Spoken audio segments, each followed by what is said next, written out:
Europe 1. Question de santé avec le docteur Gérald Kierzek et Isabelle Quenin.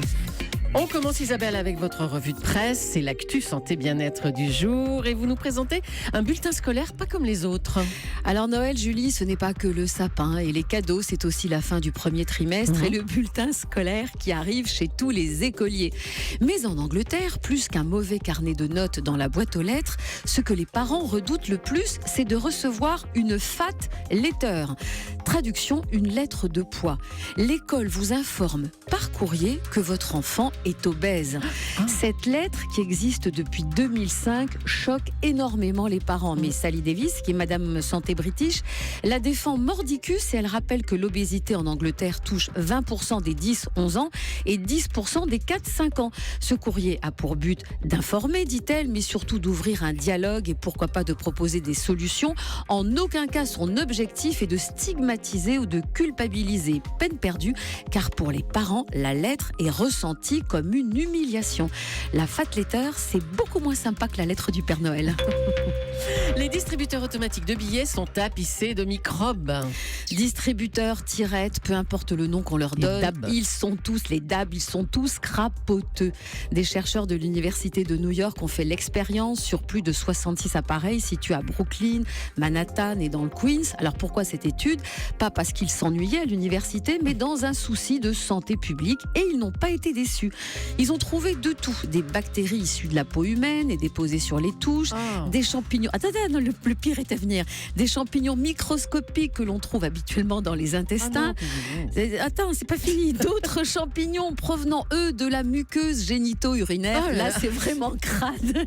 Les distributeurs testés à Chinatown gardaient la trace alimentaire de poissons et de mollusques, tandis qu'à Harlem, on retrouvait majoritairement du poulet. Les claviers de Manhattan, eux, sont les plus recouverts de sucre. Conclusion des chercheurs, pas de risque de santé majeur, mais une recommandation qui va vous plaire, Julie. Se passer les mains avec le petit gel hydroalcoolique, même que celui que vous avez dans votre sac depuis des années. Donc vous utilisez le gel après avoir utilisé les distributeurs, car côté bactéries, il y a plus de dépôts que de retraits. Oui, et sans virer misophobe non plus, parce que Julie, elle est déjà un petit peu misophobique avec son petit gel, son j'ai pas petit encore gel le masque. de soluté hydroalcoolique. Il n'y a pas de risque de santé majeure. Les bactéries, c'est aussi des bonnes bactéries, ça fait partie de l'équilibre. Mais il faut mettre des distributeurs de gants automatiques, des gants en plastique, comme dans les stations-service.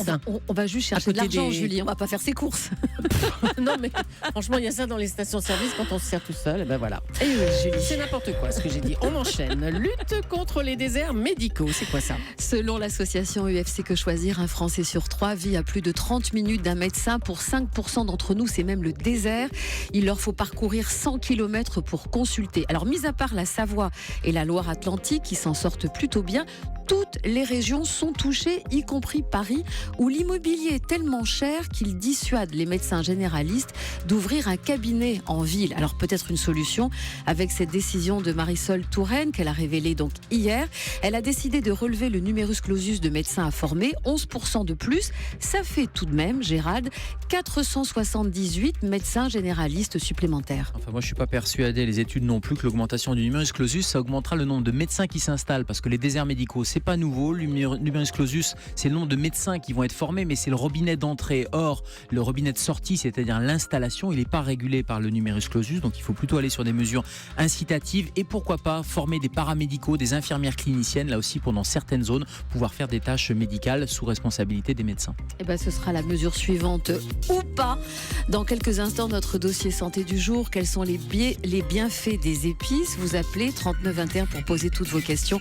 Et bien sûr, vos réactions sur Twitter avec le hashtag E1 Santé. Vous aimez les épices ? Elles vous le rendent bien ? Lesquelles prenez-vous et pourquoi ? Quelle est leur utilité ? On en parle tout de suite, dans quelques minutes.